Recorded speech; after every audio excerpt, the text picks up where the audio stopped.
Olá, gente, tudo bem?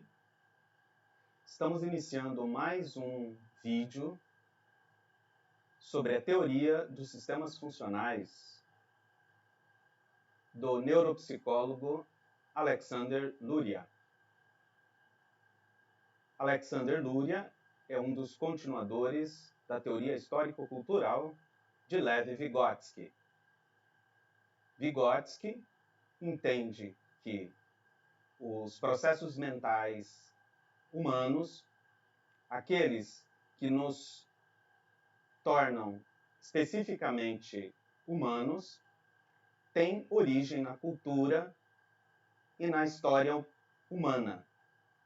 Os circuitos neurais produzidos a partir dessas relações com a cultura são chamados de funções psicológicas superiores. Essas funções psicológicas superiores, elas são de origem, portanto, histórico-social. Ok? Bom, conforme já apresentado, Luria, ele entende que é possível sim localizar em algumas regiões cerebrais algumas das funções mentais, assim como o cérebro, em determinadas situações, funciona de forma unitária. O que a proposta de Luria é de que existe um sistema funcional complexo, formado por 3 unidades, que constituem um grande sistema funcional. Então, ele parte então da ideia do localizacionismo, assim como do unitarismo. Para ele, o funcionamento cerebral é como se fosse uma orquestra em que você tem um programa, que é um programa histórico-social, comparativamente falando, que determina o funcionamento dos vários instrumentos que ora tocam juntos, ora em pequenos grupos, ora um instrumento toca sozinho ou aparece mais do que os outros instrumentos, e há uma regência desse processo todo, né? No caso das unidades funcionais, a primeira unidade ela é responsável por manter a atenção, o tônus necessário para a atividade. Toda atividade humana, toda atividade, seja ela motora ou intelectual, na verdade essa divisão não existe, porque se existe uma atividade motora, essa atividade também ela é mental ao mesmo tempo, né? Embora ela possa estar de alguma forma já automatizada. Então, essa primeira unidade, ela é uma unidade da atenção.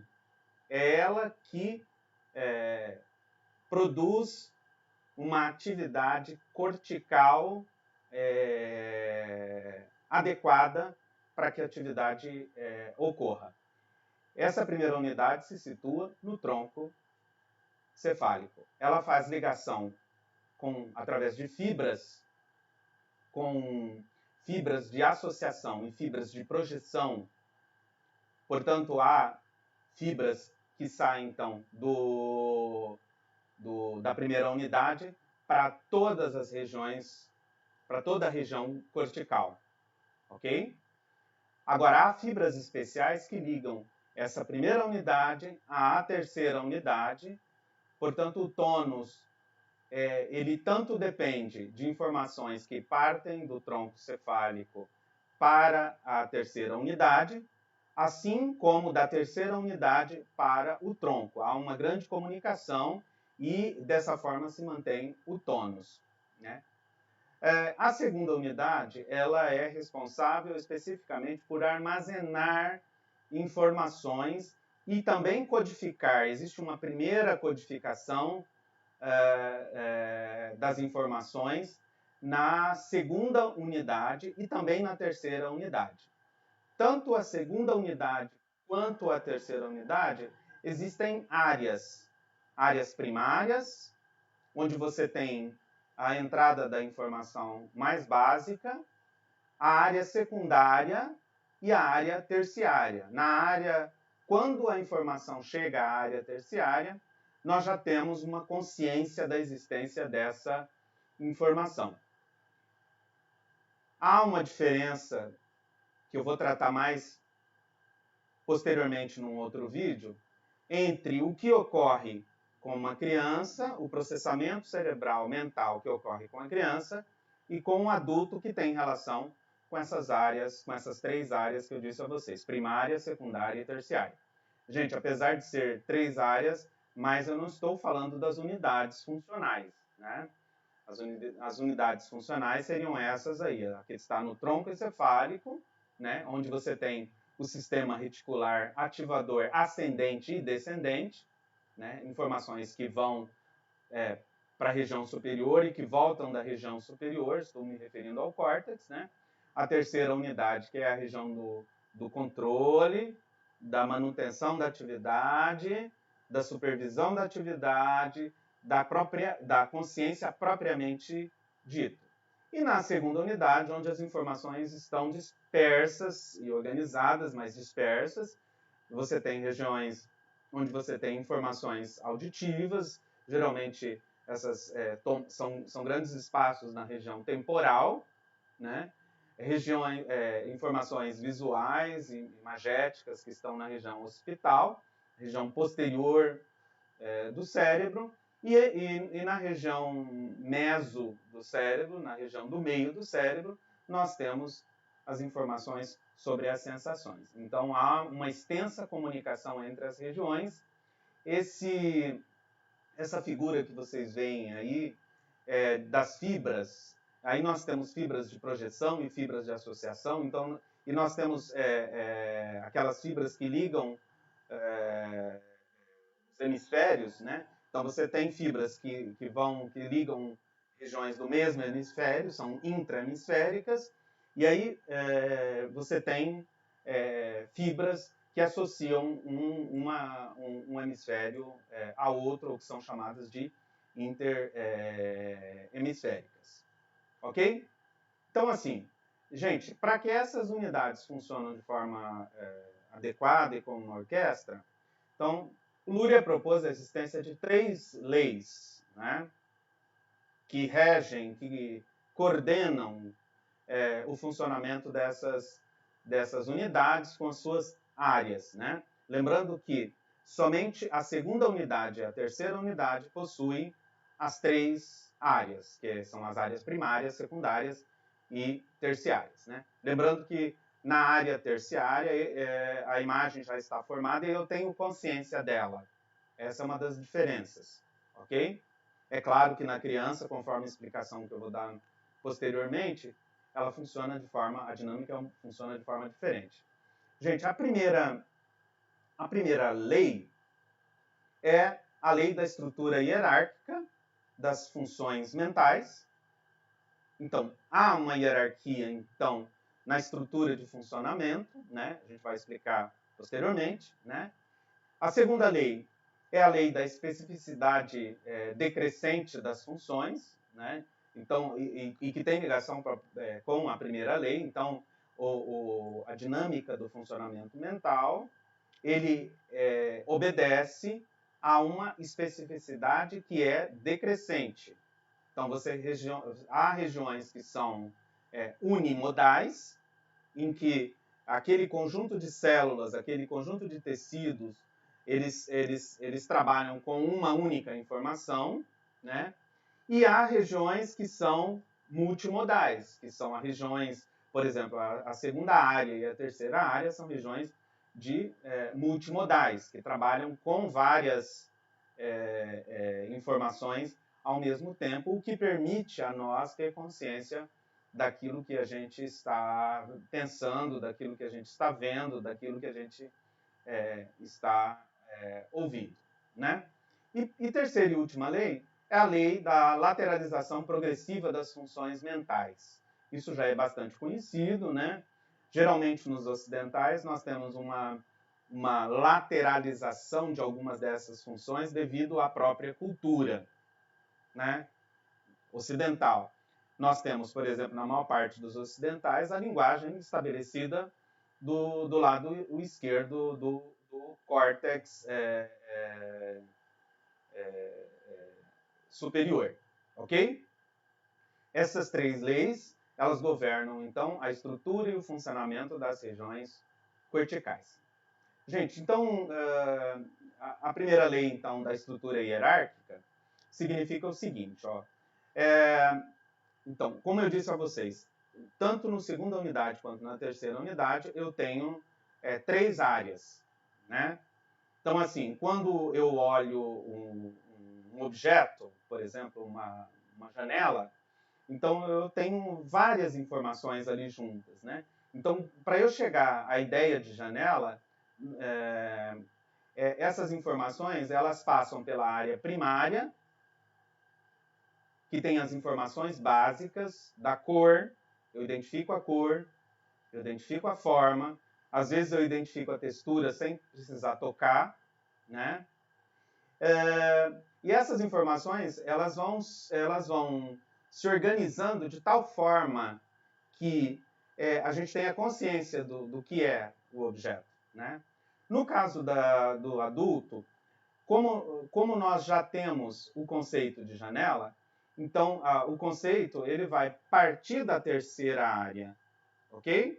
Então eu tenho, no adulto, eu tenho a informação, eu olhei, eu sei que é uma janela, então eu tenho o processamento que vai da terceira para a segunda área e depois para a primeira área. Eu identifico os detalhes. A criança muito pequena, por exemplo, como ela está identificando ainda partes, por exemplo, não é muito claro a cor, o nome, o som da cor, a forma da janela, não é muito claro isso para ela. Então, a identificação, a consciência do que é na criança passa da primeira. Então, o processamento vem da primeira área para a segunda área, e aí a consciência só vai acontecer quando atingir a terceira área. Então, se houver falta de informações na primeira área, ela não vai identificar que objeto é. Por isso que é muito comum, e a gente acompanha isso no dia a dia, as crianças confundirem os objetos, ok? Porque não está muito claro para ela todos os detalhes que compõem aquele objeto, ou pelo menos a maior parte dos detalhes que indicam que aquele objeto é uma janela, ou de aquele objeto é um automóvel, ou daquele objeto, ou daquele animal, por exemplo, é uma galinha e não é um cachorro, né? Ou um cão, ou que não é uma vaca, né? Então, assim, a estrutura, a área primária, então, é onde eu tenho as informações, são as unidades unimodais, onde eu tenho as informações mais separadas. Aí, na segunda área, há uma junção dessas informações, e na terceira área há uma consciência do que é. Então, esse é um processo que se dá, então, na construção da consciência dos objetos. Então, como eu disse a vocês aí, então, as áreas primárias, elas têm maior especificidade modal, e as áreas terciárias, elas têm multimodalidade. Então, você junta as informações e aí você tem a consciência do objeto, né? A segunda lei, então, essa lei, então, que tem a ver, obviamente, com a primeira lei, né? A lei da especificidade. Então, nas áreas primárias, eu tenho uma maior especificidade. Nas áreas secundárias e terciárias, eu tenho uma multimodalidade, o que me permite ter a consciência, né? Lembrando que no caso dos adultos, né, imediatamente ao ver um objeto, ele já diz, é uma bola. Ela é verde e tem detalhes redondos em vermelho. A criança, ela parte de áreas primárias, então ela observa os detalhes, ela junta os detalhes, e aí, na área terciária, ela tem consciência do objeto. É claro que, gente, a consciência propriamente dita, todo esse processamento da informação, tem como maestro, entre aspas, maestro, a terceira unidade, que é a unidade das funções executivas, que é a ideia, que é aquela que acompanha o processamento da informação, é aquela que não nos permite dispersar.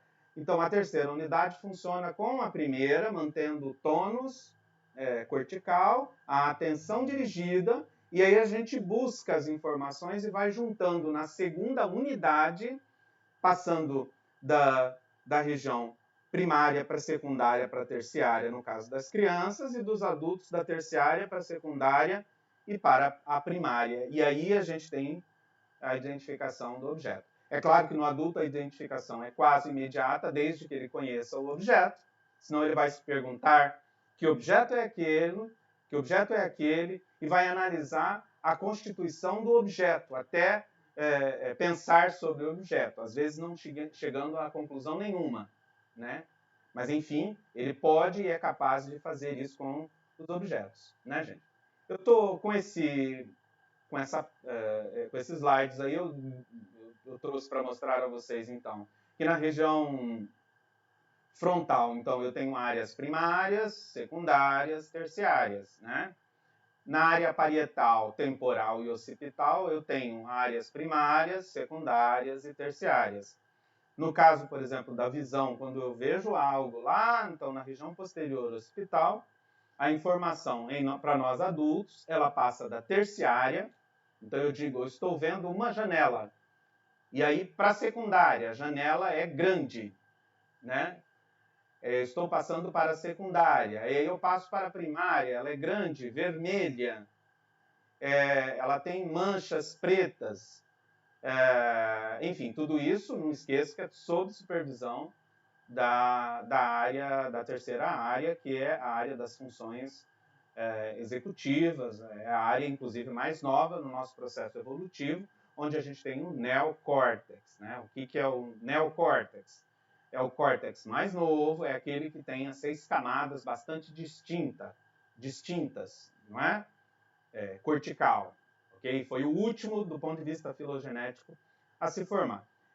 Gente, no primeira unidade, nós não temos a primeira, segunda e terceira, porque a primeira unidade ela é mais especificamente para controlar sono e vigília, a atenção do córtex, manter o córtex num tônus específico para que a gente possa lidar com as coisas do mundo. E aí, a terceira lei é a lei de que, progressivamente, as funções elas vão se lateralizando. No caso dos ocidentais, por exemplo, nós temos a linguagem bastante lateralizada, né? As funções executivas, por regiões primárias, por exemplo, têm um papel idêntico no hemisfério esquerdo e direito. Nas áreas secundárias e terciárias, verifica-se processamentos diferentes nos diferentes hemisférios. Especificidade hemisférica ocorre quando funções diferentes elas ocorrem de forma complementar. Por exemplo, na maior parte dos ocidentais, nós temos funções de linguagem ocorrendo basicamente do lado esquerdo. E todos nós sabemos que a linguagem ela é a principal ferramenta de organização do pensamento e da memória. Então, ela é essencial para o pensamento, para a memória e para a constituição daquilo que a gente chama de noção da própria existência, que é chamado de autoconsciência. Então, é através dessa terceira lei, então, dessa região que ocorre, então, a autoconsciência.